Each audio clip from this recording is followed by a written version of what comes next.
Saudara-saudara, kita duduk pada malam hari yang mulia ini. Satu kejadian yang agung, satu peristiwa yang luar biasa, satu kejadian yang mulia, yang luhur, yang agung, yaitu perjumpaan seorang hamba dengan Tuhannya, perjumpaan kekasih dengan kekasihnya, perjumpaan pecinta dengan yang dicinta, perjumpaan perindu dengan yang dirindu, yaitu perjumpaan Allah dengan baginda Nabi besar Muhammad yang kita kenal dengan Isra Mi'raj. Banyak sekali para ulama-ulama yang mengarang kitab yang menjelaskan tentang Isra Mi'raj. Sebab kalau kita mau berbicara sesuatu apapun, itu harus ada maroji, harus ada landasannya, harus ada dasarnya, nggak boleh asal-asalan.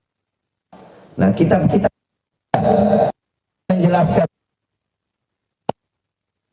ada kitab As-Siraj Al-Wahaj fi Haqaiqil Mi'raj karangan Imam Abu Ishaq Muhammad bin Ibrahim An-Nu'mani Asy-Syafi'i. Kemudian ada kitab Al-Mi'raj karangan Imam Abdul Karim Al-Bushairi.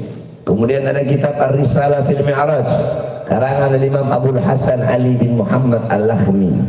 Kemudian ada kitab Ayatul Kubra fi Syarah Qissatul Isra karangan Imam As-Suyuti.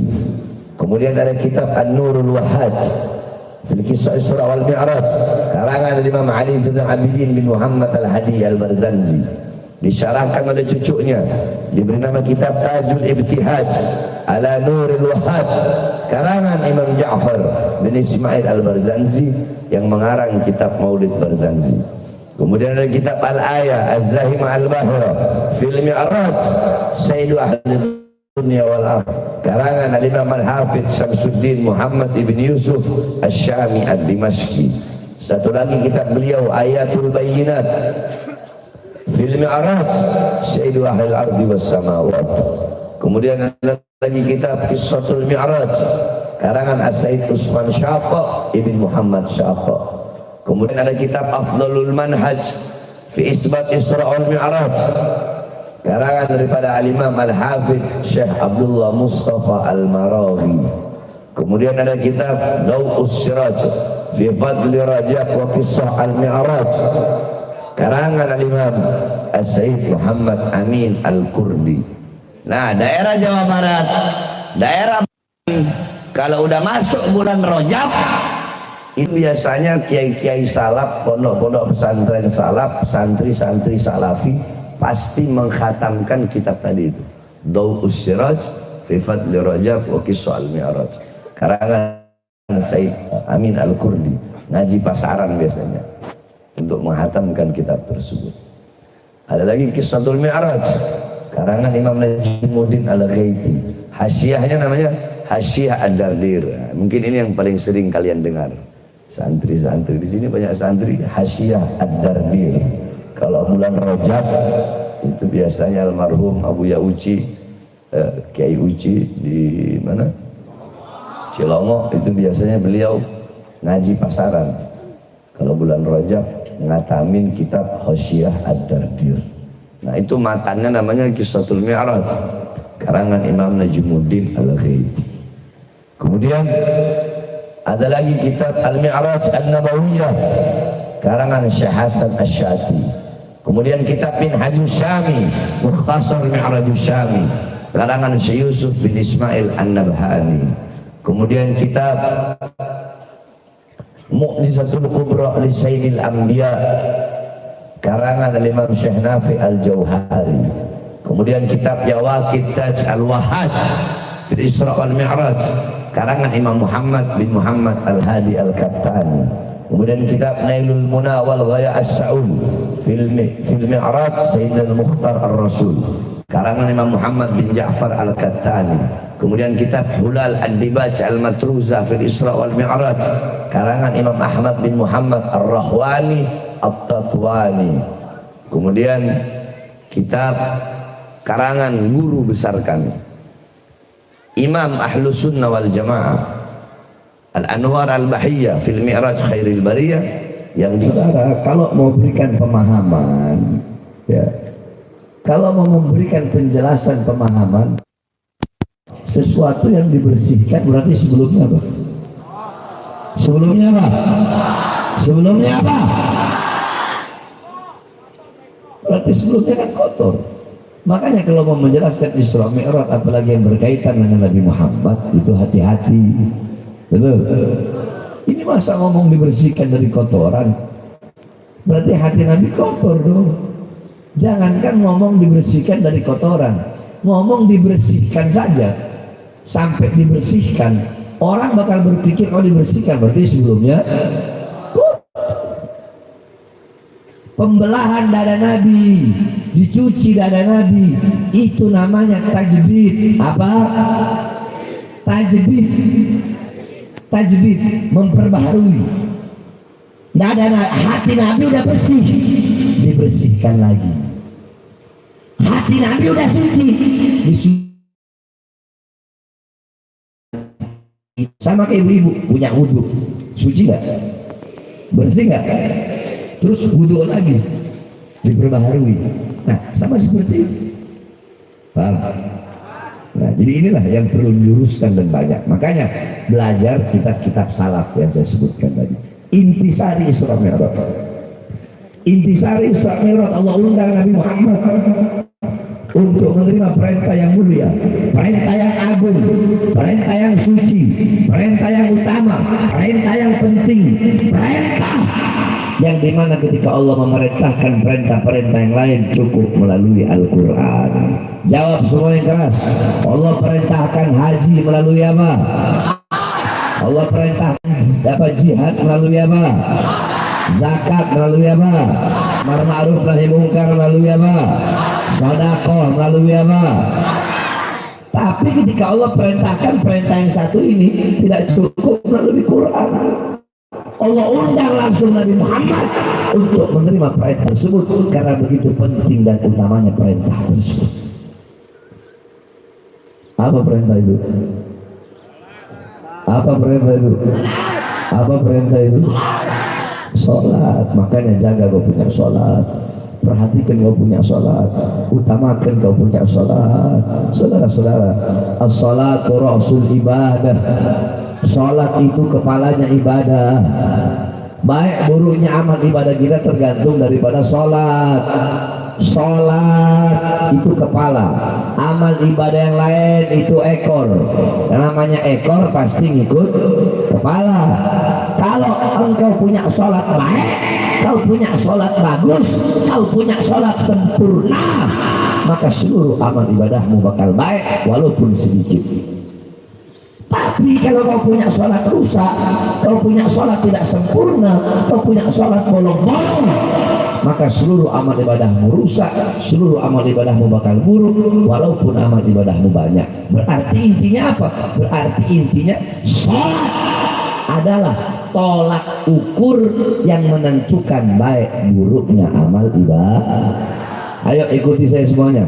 Sholat, kurang keras, sholat adalah tolak ukur yang menentukan baik atau buruknya amal ibadah. Berarti kalau kau punya sholat baik, seluruh amal ibadahmu bakal. Tapi kalau kau punya sholat rusak, seluruh amal ibadahmu bakal rusak. Makanya jaga kau punya sholat, perhatikan kau punya sholat, utamakan kau punya sholat. Coba kau lihat orang-orang sekarang. Orang-orang sekarang kurang ajar, jahat, biadab. Mereka tinggalkan Tuhannya, mereka tinggalkan Tuhannya, mereka tinggalkan Allah demi kepentingan perutnya. Di masjid-masjid, di musola-musola terdengar hayya 'alas shalah, hayya 'alas shalah. Woi, ayo sholat. Kalian yang berdagang berhenti dulu dagangnya, kalian yang punya usaha berhenti dulu, yang punya toko tutup dulu tokonya, yang kalian yang duduk di kursi kekuasaan, pangkat dan jabatan, naik berdiri dari kursi kalian. Ayo sholat kembali kepadaku. terdengar panggilan Allah di kuping-kuping kalian. Akan tetapi yang dagang tetap dengan dagangannya, yang sibuk dengan urusan dunia tetap dengan urusan dunianya, yang sibuk dengan urusan pekerjaan tetap dengan pekerjaannya. Kalian abaikan panggilan Allah, kalian tinggalkan panggilan Allah, dan kalian lebih memilih panggilan perut kalian. Iya kan? Banyak nggak sih? Banyak gak? Bayangkan, panggilan Allah diabaikan, panggilan Allah disepelekan.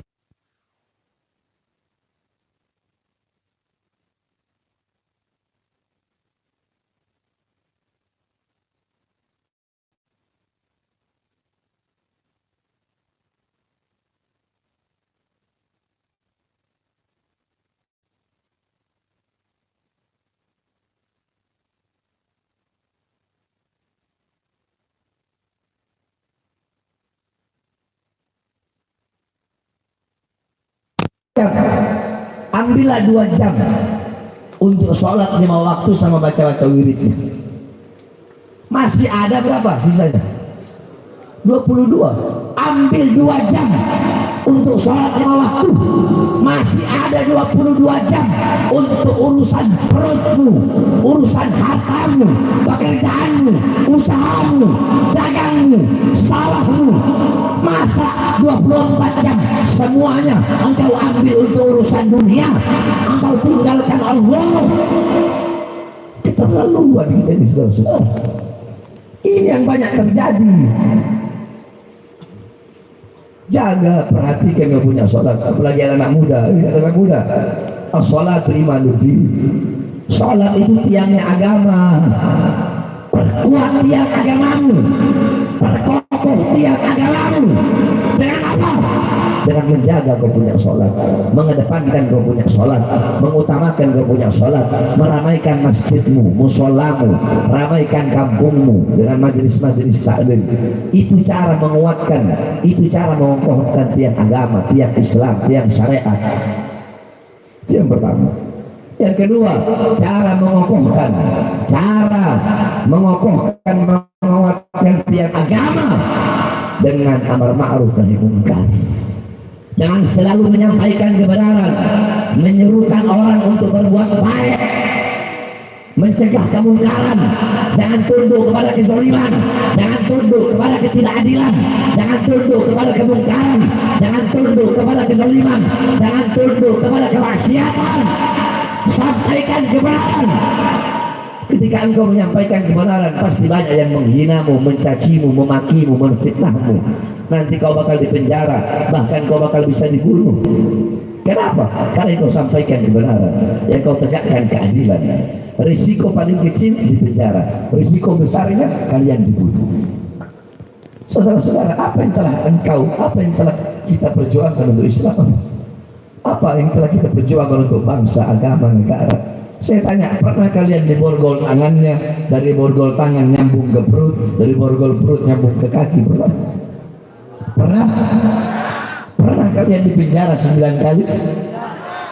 Pernah kalian ketika di tol mobil kalian ditembaki? Pernah? Saudara-saudara, kami para habaib yang berjuang untuk membela, untuk tegaknya agama kakek kami, perjuangan kami menyampaikan kebenaran, menegakkan keadilan. Kami telah makan manis, pahit, asinnya, semua rasa-rasa itu telah pernah kami rasakan. Coba kalian bayangkan Habib Rizik di masa tuanya organisasinya dibubarkan, 6 laskarnya, 6 muridnya, 6 pengawalnya dibunuh, dibantai dengan keji, ditembak sampai mati. Nyawanya, jiwanya mereka serahkan, mereka korbankan untuk membela dan menjaga anak cucu Rasulullah yang berjuang untuk agama. Kalian apa?